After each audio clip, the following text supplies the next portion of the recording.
Hello class, welcome to lecture number 2. Today we are going to be taking a look at project management in more detail and really trying to understand what that term means. So let's get right into it. So you want to ask yourself, who is a project manager? Essentially this is just somebody who can get a job done, do it well, do it on time and on budget, preferably.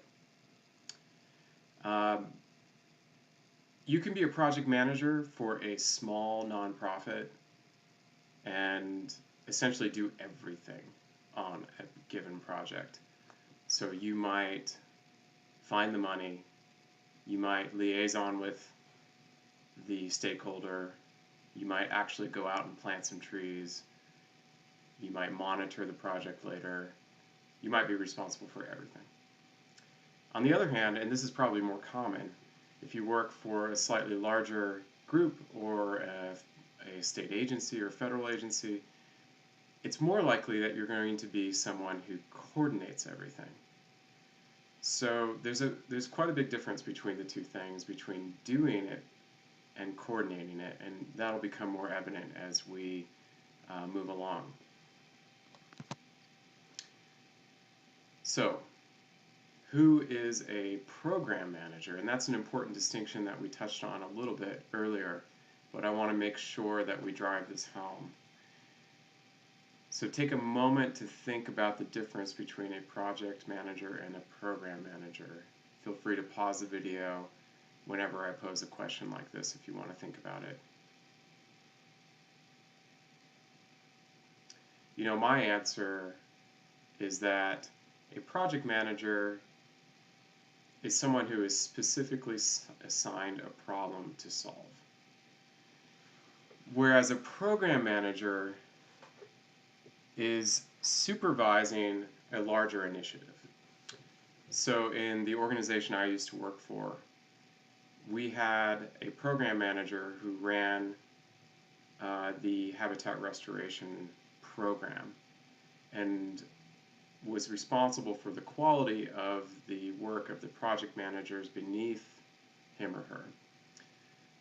So that person was the go-to person whenever the project managers had questions or concerns about achieving their goals.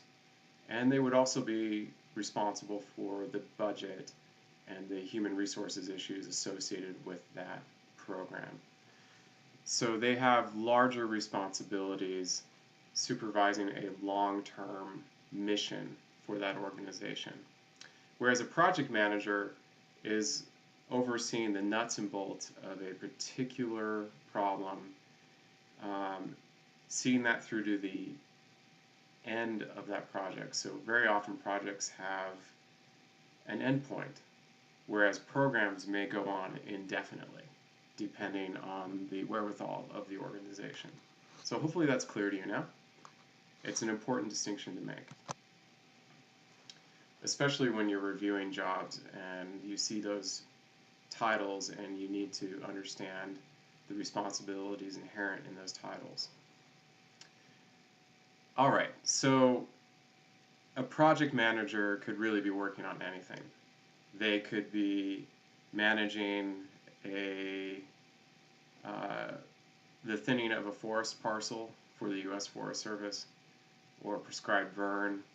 They could be managing the recovery of a particular species in a particular river. They could be developing software. It really could be anything. The skills we want to teach in this class are universal. Having said that, we need to narrow it down so that we have something we can practice. So again, for this class, we are going to focus on ecosystem restoration. We'll talk about the project management lifecycle within the scope of ecosystem restoration. And the reason for that is it's my background, it's my professional background and my experience. And so it's just easier for me to teach through that lens. But I really do hope that you'll be able to take these skills into the workforce whichever direction you go. So, When it comes to ecosystem restoration, project managers help find solutions to ecological problems that integrate the following things. It's super essential that you start with the stakeholder goals. And we'll talk about what a stakeholder is a little later in this lecture. But very often it's a landowner, and you want to make sure you're addressing their concerns every step of the way, and that you don't deviate from that. Otherwise, the project may fold out from under you. So you want to integrate stakeholder goals, anticipated site improvements, the trajectory of the ecosystem that you're trying to achieve, and then environmental requirements. There are definitely lots of rules and regulations and permits and this and that you need to satisfy. So again, a project manager doing ecosystem restoration projects has to liaison with the stakeholder, work on a solution that anticipates improvements to the site, and do everything according to local and state and federal environmental requirements. All right. So one other important thing to ask yourself is, what are other names or for project managers, or even other types of project managers?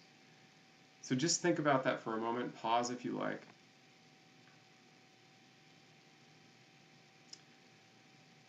When I think about the term project manager, it's with a grain of salt, because I've heard it used interchangeably with so many other terms. I think that project management as a field of study and as a discipline and as a profession is pretty well defined now. You can even get certified as a licensed or certified project manager. But still, organizations call these folks all kind of things.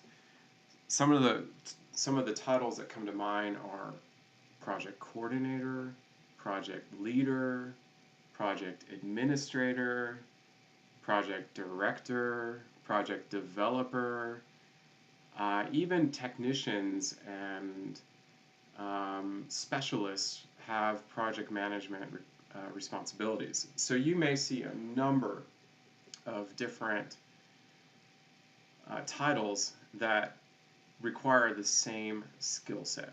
So again, we think you will be well prepared to assume these responsibilities no matter what you're called after this course and after some additional practice on the ground. Alright, so this figure is from your book, and it is probably the most important way we have of framing this course. You're going to learn how to do project management in 4 phases. And here they are: planning, design, implementation, and aftercare. And we'll come back to these flow charts again and again, and we'll add more detail to them as you get more practiced. But let's take each of those phases one at a time and just broad brush generically describe them. So the planning phase. The planning phase is arguably the most important phase of any project. It's also the least appealing in some ways because it involves just a lot of meetings. You're going to hear me refer a lot to the idea of scoping. In this case, small group scoping is when you bring people together around a table or around lunch or around beers and you talk about a shared problem and potential solutions. Small group scoping not only involves your local stakeholders, but you might also want to invite state representatives or staff from permitting agencies, all kind of folks who have a stake in the problem that you're addressing. So scoping really just refers to conversations that help define the problem, the potential solution, and then early steps you can take as a group to start moving forward towards that solution. Now, site analysis comes next, and this is where it gets a little more interesting, a little more fun. It's really important to visit the site that you want to restore again and again and again, and to do so with some of those same people that were gathered around the table. They're going to have ideas and brainstorms out on the site, out in nature, that they wouldn't have in a meeting room. And you're going to see things out there that you wouldn't have thought of in a meeting room. So we're going to give you a very specific tool called SWOT-C that allows you to very accurately assess the restoration potential of a site, both its strengths and weaknesses, and you'll see what that's all about in the coming weeks, and you'll get a chance to do that yourselves. So, scoping, site analysis, what next? Well, you want to take your initial goals and revise them according to what you learned on site. So, maybe the site isn't what you thought it was, and you need to go back to the drawing board, so to speak, and write down new goals and new objectives. And those goals and objectives are written in a very specific way that you'll practice as well, such that they are clear and very actionable, and then easily incorporated into grant applications or permit applications down the road. And then finally, as part of the planning phase, you definitely want to be doing some risk assessment, and that's a separate form that you'll see as well. Basically, you want to think of everything that could possibly go wrong and rank them according to risk. So is this something that is not very likely or highly likely? If it's highly likely to go wrong, then you need to address that before you ever begin the project. So risk assessment helps people not to waste time and money. It's a very crucial element of the planning phase that frankly gets lost in a lot of projects until it's too late and it comes back to bite you. So the planning phase is quite lengthy. Sometimes, you'll talk to a landowner or a stakeholder for years before you ever initiate a project formally, before you ever go apply for a grant. But that's just part of it, It takes a while to really come to consensus or compromise, and we'll talk about that in a bit. Okay, moving on. The design phase. So you've got your goals and objectives. Everyone to date is on the same page. Now it's time to modify those goals to meet the needs of the stakeholders and to move forward towards some preliminary conceptual designs. So on the right there you can see a lovely schematic of a restoration, a river restoration. It's pretty generic. It shows the realignment of a stream and where the plantings are going to go, but it's not specific enough to hand to a bulldozer operator. What this does is formalize the project in a way that funders are going to get on board because they can see at a quick glance what you are wanting to do, what you're wanting to accomplish as a group. At this point, it is important to make sure that the stakeholders are all satisfied with these preliminary designs, and you need to revise them if they're not. We say that you need to come to consensus, but in reality, consensus almost never happens. I guarantee if you pull 10 people into a room, somebody is going to be less than satisfied with the project for various reasons. What's important, more important perhaps, is to come to compromise. So every restoration project I've ever worked on was not the ecological silver bullet. We always wanted to go bigger and do more, but we were usually limited by landowner concerns or permitting concerns or funding or something, but usually we were able to give everyone something of what they wanted. So, for example, if we were restoring a wetland, we would make sure that the landowner got something out of it, like improved flood control for their house or their field that adjoined the wetland restoration site. We would make sure that it met the objectives of the salmon restoration folks at NOAA or other federal agencies. So that's what I mean by compromise, is you take your dream project and then you make it more realistic such that all the stakeholders are at least getting something out of it. All right, let's move on to implementation. We won't get to this for a while in the course yet, but just a little preview.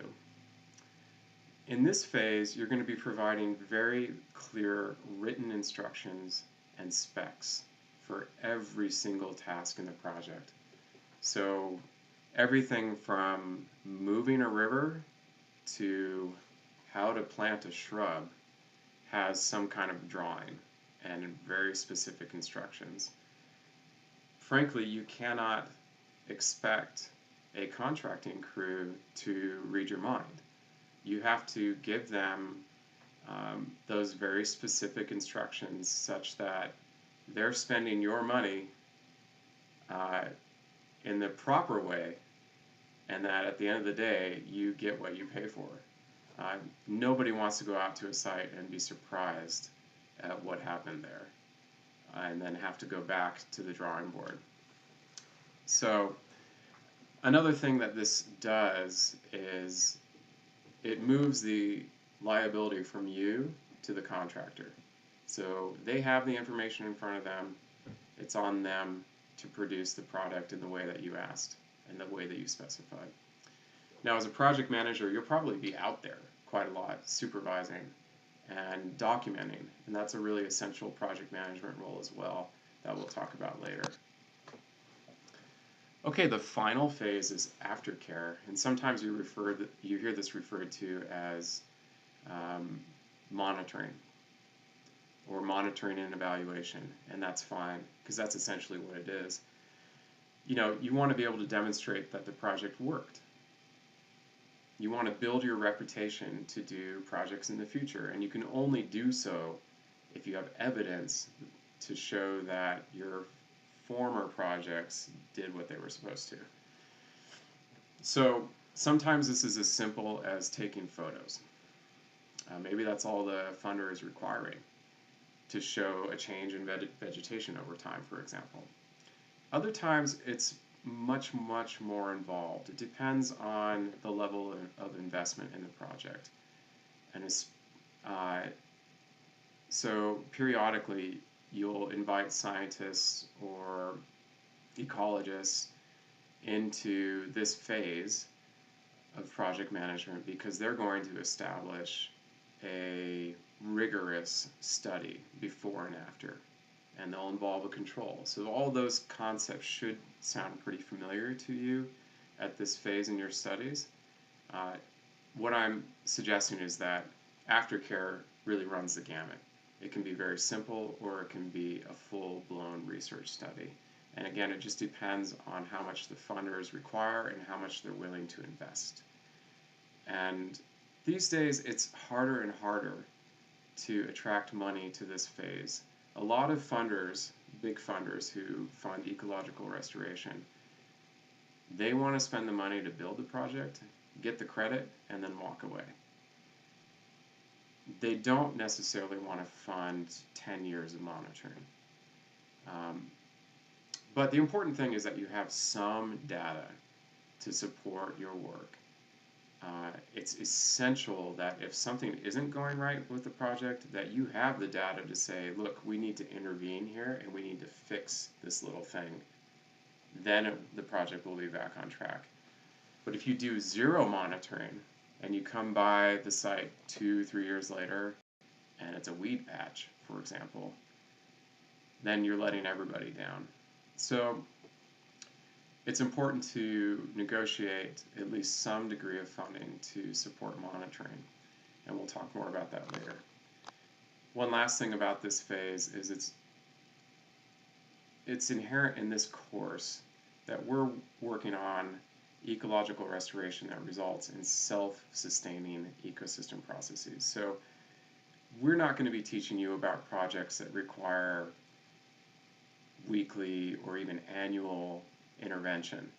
You know, if you look at wildlife refuges, for example, a lot of times the plumbing of those refuges is highly manipulated and requires year-round staffing to make it work. And that's great. They're supporting immense bird migrations by manipulating the landscape. The type of restoration we're talking about is the restoration that results in restored processes, such that you have confidence that if you don't do anything over the next 5, 10, 15, 20 years, that the site will naturally continue to offer ecosystem services. So we'll talk more about that in the future as well. All right. Here's a few odds and ends that we need to cover before we move on. I want to distinguish between projects that employ management changes and projects that employ construction changes. So management practices are more akin to what I mentioned earlier with the wildlife refuges. So if you're a project manager and you're working on a project that requires some innovative new management, then maybe that's something like changing how a particular species of wildlife is managed on the landscape, or changing how fire is prescribed, or changing how agricultural practices are implemented. So it has to do with the actions. If you're working more on the construction side of things, and this is what I'm more familiar with, then what you're doing is you're changing the land itself, or you're changing how water moves across the land, or you're installing new vegetation, or you're installing new habitat like snags or rocks or cattle exclusions. So there's an important distinction there between management and construction. We will focus mainly here on construction. All right, revisiting the project life cycle, I would like you to be able to replicate this figure from your book by memory. Not right now, but by the midterm, you should be able to draw this and to list the various things under each phase.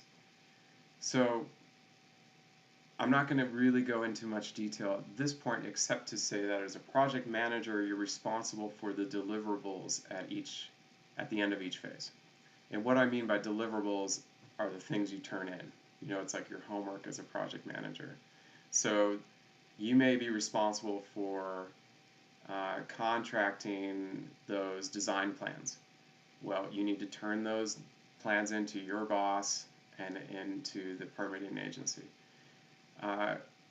You might be responsible for some kind of service at the end of a phase. I mean, deliverables can encapsulate a lot of different things. But down the road, I want you to be able to reproduce this image, draw it for yourself, and be thinking about the items on these lists that you would be responsible for as a project manager. What's your homework, and what do you need to turn in? Okay, a few definitions. We touched on this earlier, but a stakeholder, and you know, the way I use it primarily is, who are you serving? So in my work, this stakeholder was very often a landowner. And that landowner could be a private landowner, it could be a federal landowner, whoever owned the land saw a problem and sought our help to derive a solution. Now that could be lumped under the external stakeholder term there. Whereas an internal stakeholder, that might be other staff in your agency, it might be volunteers that you're employing to do plantings, it might be consultants that you hired to help with the engineering, contractors that you hire to do the construction. Internal stakeholders are the people that you bring on board to help implement a project throughout all the phases. Whereas those external stakeholders are the ones I mentioned before. Those are the folks outside your organization that you are keeping in the loop. Now, there are other stakeholders as well that are more loosely associated with the project, and very often those are special interests or regulating agencies or members of Congress, all kind of other folks that you need to keep in the loop but maybe not keep as close. So stakeholders, they make or break a project. They can help, they can hinder. It's really, really essential that you keep them on your side and that you have a good understanding of their desires and their politics. It's shockingly common for political considerations to derail a good project. And usually that comes down to project managers not doing enough glad handing, not doing enough work to build compromise, to make everyone feel like they have something to be proud of. Okay, internally, these are those internal stakeholders. Again, very often your project team is going to look like the following. You're going to be the project manager, and then you're going to have specialists on your team. And maybe this is an ecologist, maybe this is a hydrologist. It just depends on what kind of project you're taking on. It could be a soil scientist if you're doing an ag project. It could be just about anything. So you've got your project manager who is going to shepherd the project through those 4 phases. You've got your specialists who are going to weigh in at critical times with specialized information. Then you've got your consultants and your contractors. These are folks, for-profit folks, who are contributing to the implementation of the project. And you need to maintain a very good relationship with them as well. And finally, we have volunteers, we have stakeholder representatives. So sometimes you're working directly with the landowner, sometimes you're working with a lawyer that represents the landowner, or maybe a national park supervisor who represents the public. So sometimes stakeholders are actually represented by other stakeholders. In any case, that's a typical project team. You can get more specific and you can talk about landscape architects and civil engineers and this and that. And that may come up later in the course. All right, this is a useful diagram from your book as well. These are the processes that occur within the 4-phase project framework. So this should be rather intuitive, but initiating processes and planning processes, that's just getting the ball rolling. That's that planning phase. Executing processes and controlling processes, let's take a closer look at those. So again, initiating is just gathering information, doing your research.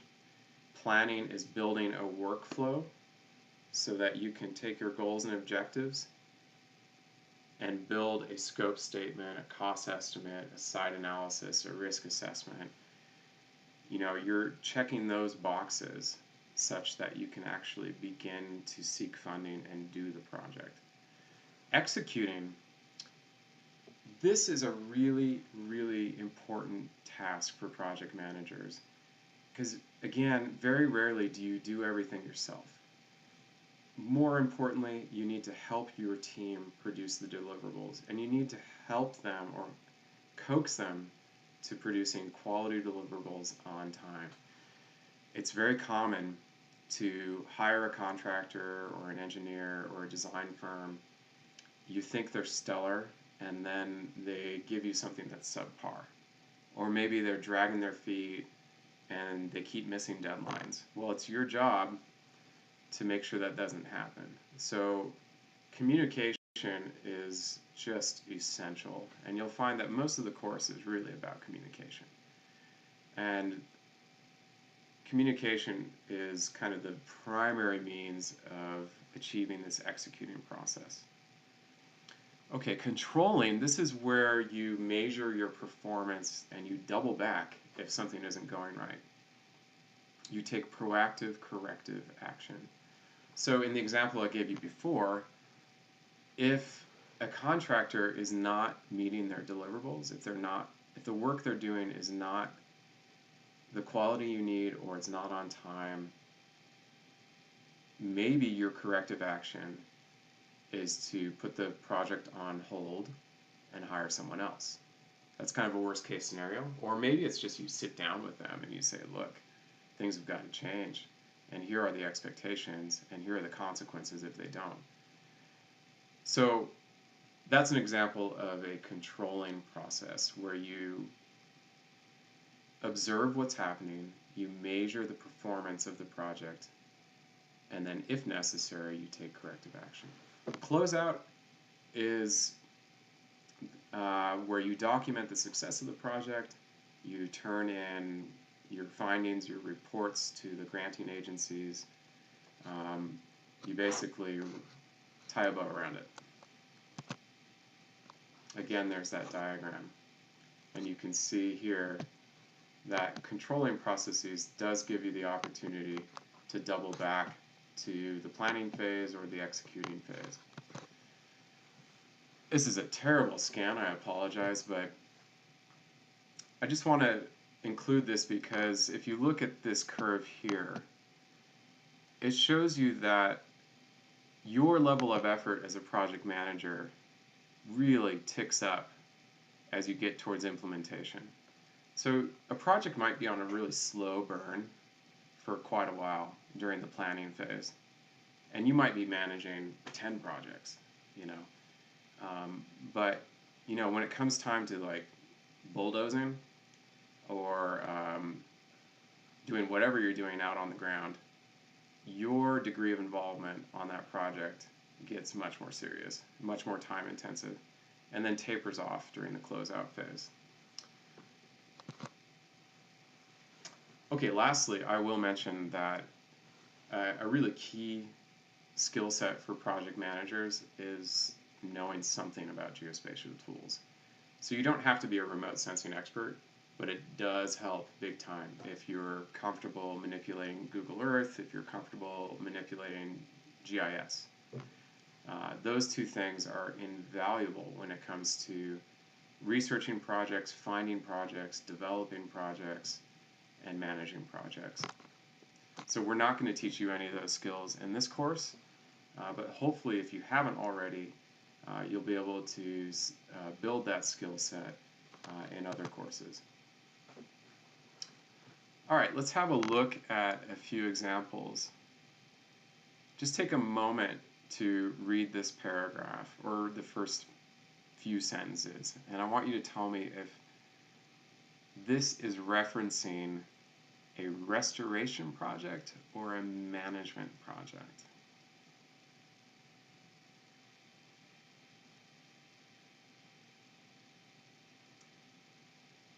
It should be obvious from the very first sentence that this is a tribal habitat restoration project within a program. So pretty easy. They're talking about making changes to the river system. Have a look now at this and decide for yourself if this is restoration or management.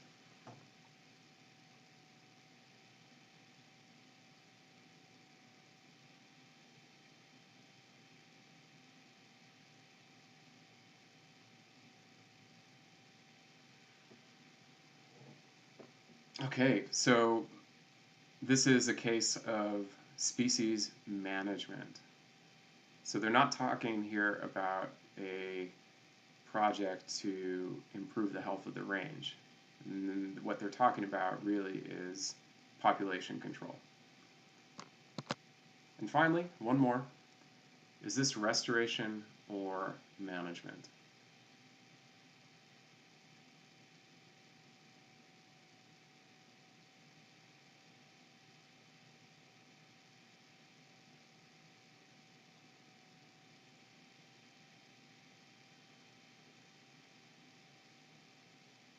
All right, hopefully you've picked up on the fact that this is kind of both.